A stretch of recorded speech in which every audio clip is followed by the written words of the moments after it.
towards the absolute smallest scale we can even conceive of in the universe, the Planck length. It's a fascinating place, conceptually, I mean. Mhm. Makes atoms look, well, enormous doesn't even cover it. Absolutely. And we've got a great collection of articles, notes, things you've shared to explore this. Yeah, a good mix of material looking at this fundamental boundary of physics. Right.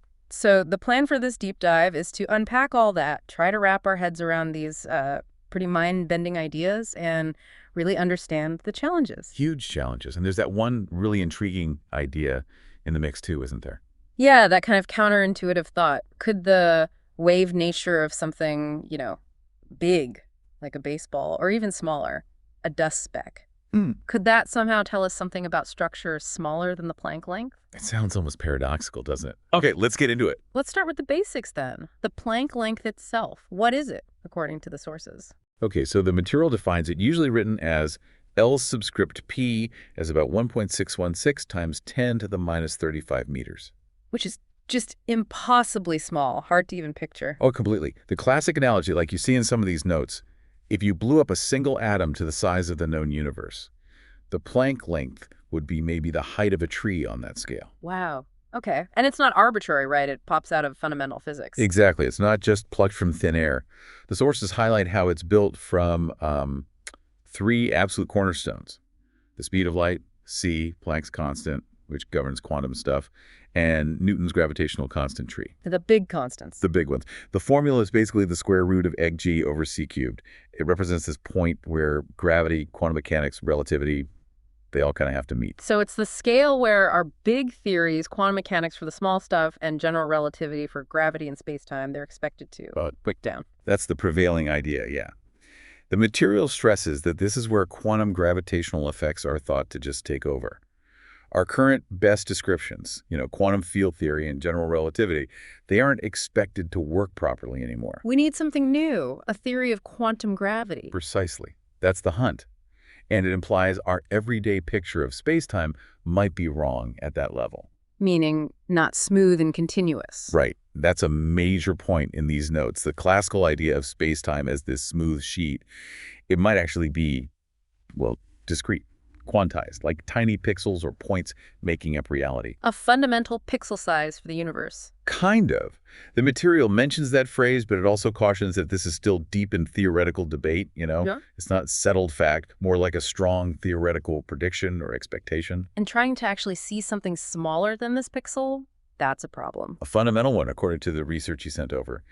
It emphasizes this barrier. Probing below the Planck length seems impossible with known physics if you try to focus enough energy to look that closely. You create a black hole. Basically, yeah. The energy density becomes so immense it collapses space-time on itself, hiding whatever you were trying to look at. It's like a built-in cosmic censorship. Okay, so that's the incredibly small scale, the Planck length. Now, the other piece of this puzzle from the material, de Broglie wavelengths. Right, shifting gears to quantum mechanics. Louis de Broglie's big idea, which turned out to be true, was that everything has wave properties, not just light. Electrons, atoms, even you and me, technically. Everything has a wavelength, and the equation is pretty straightforward. Elegant, really. Yeah. The wavelength lambda is just Planck's constant h divided by the object's momentum p. So y equals p. More momentum means shorter wavelength. Inversely proportional. High momentum, tiny wavelength.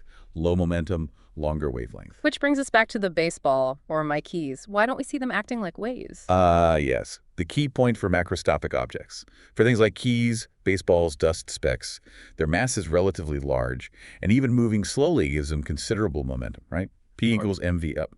So huge momentum means? An incredibly tiny de Broglie wavelength. Just unimaginably small. So small it just doesn't matter in our world. Pretty much. We're talking wavelengths orders, and orders of magnitude smaller than the object itself. Smaller than an atomic nucleus, even. That's why you don't see everyday objects diffracting or interfering. The wave nature is there, theoretically, but it's completely swamped, negligible. Okay, got it. Planck length. Fundamental minimum scale, space-time might be pixelated there.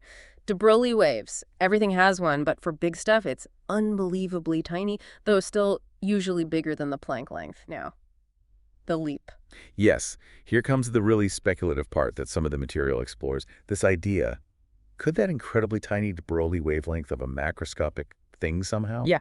somehow be used to probe physics at or maybe even below the Planck length. Which, I mean, just saying it sounds weird. Using a quantum property of a big thing, a property that's already too small to notice, to look at something potentially smaller than the smallest possible thing. It definitely feels counterintuitive. Yeah. But it pushes you to think about the really deep connections, maybe hidden connections between quantum mechanics, gravity, space-time structure. It's conceptually very provocative. But the sources are quick to point out this is highly speculative, right? What are the roadblocks? Well, absolutely. The material is very clear on the major hurdles. First and foremost is just the immense scale discrepancy. Meaning the deep Broglie wavelength, even though tiny, is still too big. Usually, yes. Much bigger than the Planck length. The example given in the notes is great. Take a 1 kilogram object moving at just 1 meter per second. Its de Broglie wavelength is about 6.6 times 10 to the minus 34 meters. Still tiny, but compared to the Planck length. The Planck length is around 1.6 times 10 to the minus 35 meters. So the wavelength in that example is still about 10 times larger. So your probe is bigger than the thing you're trying to measure. Exactly. And to shrink that macro de Broglie wavelength down to the Planck scale, you'd need absolutely insane momentum. Huge mass moving near light speed, or something equally exotic. Maintaining quantum coherence in that state seems, well, pretty much impossible. Okay, scale is a huge issue. What else? Let's say you can make the wavelength small enough.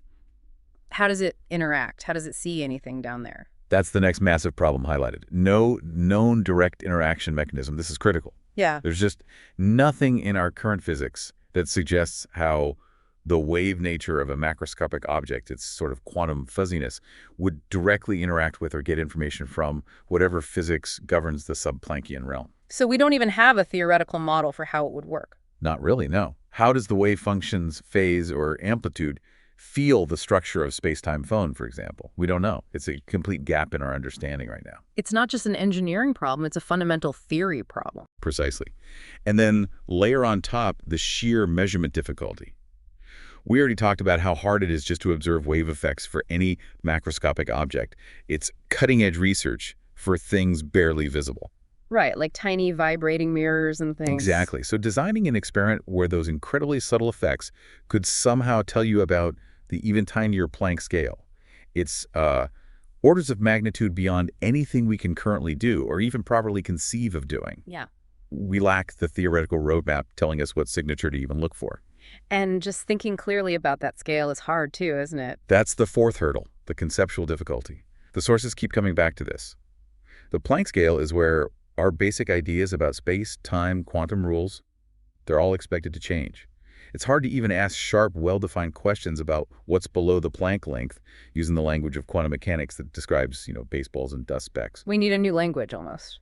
Effectively, yes, a language of quantum gravity. Okay, so the challenges seem immense. Almost makes the idea sound impossible. Did the sources offer any kind of super speculative brainstorming on how this might possibly work, even theoretically? They did touch on a few potential avenues, but really stressed this is pure conjecture. Blue sky thinking. Like what? Well, one idea mentioned revolves around decoherence. Could tiny deviations or maybe extra noise in a macroscopic object's quantum behavior, if you could keep it perfectly isolated and coherent, which is a huge if, could that noise signal interaction with a granular or foamy spacetime? How would that link work? The very speculative thought is maybe the object's quantum coherence related to its de Broglie wavelength somehow gets disrupted or decoheres slightly faster if it's moving through a fundamentally bumpy spacetime rather than a smooth one. But again, the material flags this as just wild speculation. No solid theory behind it yet. Okay. Any other far-out thoughts? Another one mentioned relates to possible modifications of the Heisenberg uncertainty principle. Some quantum gravity ideas propose a minimum length scale, maybe the Planck length, which means you can't know position perfectly, even with infinite momentum information. A fundamental fuzziness built into space itself. Something like that. And since de Broglie waves are deeply connected to the uncertainty principle, could a modified principle subtly affect how these waves behave, even for big objects, in a way that depends on the Planck length? Again, purely theoretical musing. And there was something about condensed matter physics, an analogy. Yeah, a very loose analogy. The idea is that in materials, you get collective effects like sound waves, phonons emerging from many atoms acting together. These collective modes have wavelengths. Could a highly coherent quantum state of a macroscopic object, a collective state, somehow act as a probe with its effective wavelength playing a role? Comparing atoms in a crystal to the fabric of spacetime. It's a stretch, definitely. The notes present it more as food for thought than a concrete proposal. It's comparing apples and, well, quantum oranges across vastly different energy scales. Right. So pulling this all together, what's the main conclusion from the source material on this whole idea? What does it boil down to? I think the clearest takeaway is this. The de Broglie wavelength of macroscopic objects, understood within standard quantum mechanics, describes quantum effects happening at scales much, much larger than the Planck length. It's a standard quantum effect, not a quantum gravity probe. Exactly. And crucially, the sources emphasize there's currently no established theoretical path or experimental hint suggesting these macro wavelengths can directly tell us about Sub-Planckian physics. The physics doesn't connect up, as far as we know. So if we want to probe that scale, this probably isn't the way. We need new ideas. That seems to be the strong consensus in the material. Exploring the Planck scale likely needs completely new theories, a working theory of quantum gravity, really and probably entirely new kinds of experiments, maybe not relying on de Broglie waves of big things in this direct way at all. It really underscores how tough that frontier is. It really does. The Planck length is just so incredibly small, and gravity is so incredibly weak compared to other forces at everyday scales. Probing that intersection is arguably one of the hardest challenges in all of physics. Wow. Okay, so we've journeyed down to the theoretical basement of reality, the Planck length, looked at the weird wave nature of everyday objects, and seen this huge conceptual gap and practical gap in trying to link them directly. It's a fascinating tension, isn't it? The idea is so simple and appealing in a way, but the physics just doesn't seem to support it right now. It really hammers home that we're missing some fundamental pieces of the puzzle when it comes to gravity and quantum mechanics at that ultimate scale. Definitely need new insights, new approaches. Which leaves us, and you listening, with a pretty deep question to ponder, doesn't it? Does this Planck length represent a genuine, hard boundary, a fundamental limit to what we can ever measure or know about spacetime? Or are there completely different ways of thinking, maybe things we haven't conceived of yet, perhaps related somehow to quantum coherence or collective effects, even if not this specific de Broglie idea that might eventually let us glimpse below that supposed pixel size of the universe? It really goes to the heart of what reality is at its most fundamental level. A huge open question.